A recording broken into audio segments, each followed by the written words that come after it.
কোন কোন উপদেষ্টার ষড়যন্ত্রে লিপ্ত আমাদের কাছে নাম আছে, তাদের কণ্ঠ রেকর্ড আছে। উপদেষ্টারা অনেকেই বিভিন্ন রাজনৈতিক দলের সাথে লিয়াজু করে ফেলেছে, তারা নিজেদের সেফ এক্সিটের কথা ভাবতেছে।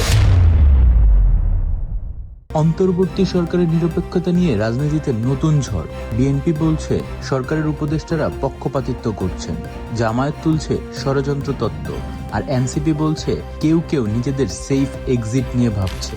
তিন দল এক সরকার, কিন্তু এখন সবাই কি মুখোমুখি অবস্থানে?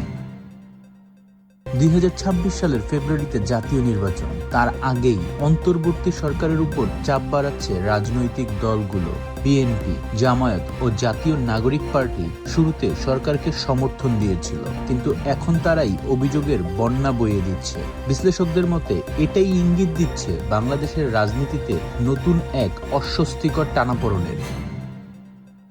বিএনপি বলছে অন্তর্বর্তী সরকারের কয়েকজন উপদেষ্টার কার্যকলাপে নিরপেক্ষতা প্রশ্নবিদ্ধ হয়েছে। তাদের অভিযোগ, অগাস্টের পর প্রশাসনে যেসব পদায়ন হয়েছে সেগুলো বিশেষ একটি রাজনৈতিক দলের ঘনিষ্ঠদের অগ্রাধিকার দিয়েছে।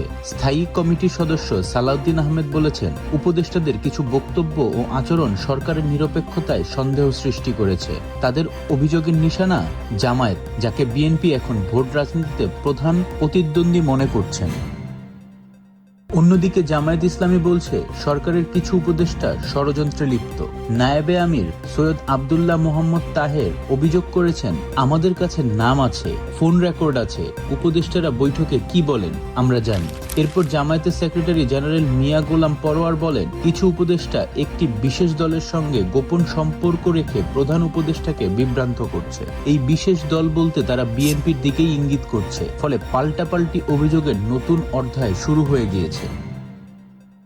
গণ অভ্যুত্থানের নেতৃত্ব থেকে উঠে আসা জাতীয় নাগরিক পার্টি বা এনসিপি, যাদের হাত ধরেই এই অন্তর্বর্তী সরকার গঠিত হয়েছিল, এবার তারাই বলছে কিছু উপদেষ্টা নিজেদের নিরাপদ প্রস্থান বা সেফ এক্সিট নিয়ে ভাবছে। দলের আহ্বায়ক নাহিদ ইসলাম এক সাক্ষাৎকারে বলেছেন, উপদেষ্টারা এখন দলের সঙ্গে লিয়াজু করছে আর জনগণের স্বার্থ ভুলে যাচ্ছে। এনসিপির দাবি, প্রশাসনের পক্ষপাতিত্ব ও দলীয় প্রভাব স্পষ্ট। সেই সঙ্গে তাদের ক্ষোভ, এখনো নির্বাচন কমিশন তাদের প্রতীক বরাদ্দ দেয়নি। বিশ্লেষকরা বলছেন, নির্বাচনের আগে এই তিন দলের অভিযোগের কেন্দ্রবিন্দু প্রশাসন। বিএনপি ও জামায়াত প্রশাসনে নিজেদের প্রভাব বাড়াতে চাইছে, কারণ বাংলাদেশের রাজনীতিতে প্রশাসনের ভূমিকা ভোটে নির্ধারক হিসেবে দেখা হয়। লেখক মহিউদ্দিন আহমেদ বলেন, ক্ষমতার দৌড়ে থাকা দলগুলো প্রশাসনে নিজেদের নিয়ন্ত্রিত প্রতিষ্ঠার কৌশল নিচ্ছে। আর অধ্যাপক মাহবুবুল্লাহর মতে, নতুন রাজনীতি, নতুন সনদ, কিন্তু পুরানো সংস্কৃতি বদলায়নি। দলগুলো এখনো ট্যাগিং আর ঘরানা রাজনীতি থেকে বের হতে পারেনি। বিএনপি বলছে প্রশাসন পক্ষপাতদুষ্ট, জামায়াত বলছে উপদেষ্টারা ষড়যন্ত্রে লিপ্ত, এনসিপি বলছে কেউ কেউ সেফ এক্সিটের কথা চিন্তা করছে। তিন দল, তিন দিক, কিন্তু লক্ষ্য একটাই, ক্ষমতার কাছাকাছি যাওয়া। তাহলে প্রশ্নটা এখন আপনার কাছে, এই অভিযোগের লড়াই কি সত্যি নিরপেক্ষতা রক্ষার জন্য, নাকি ক্ষমতার রাজনীতির এটি একটি অন্য অধ্যায়? নিচে কমেন্টে লিখুন আপনার মতে, অন্তর্বর্তী সরকার কি নিরপেক্ষ নির্বাচন আয়োজন করতে পারবে? আপনার মতামত নিচে কমেন্ট সেকশনে দেখতে চাই।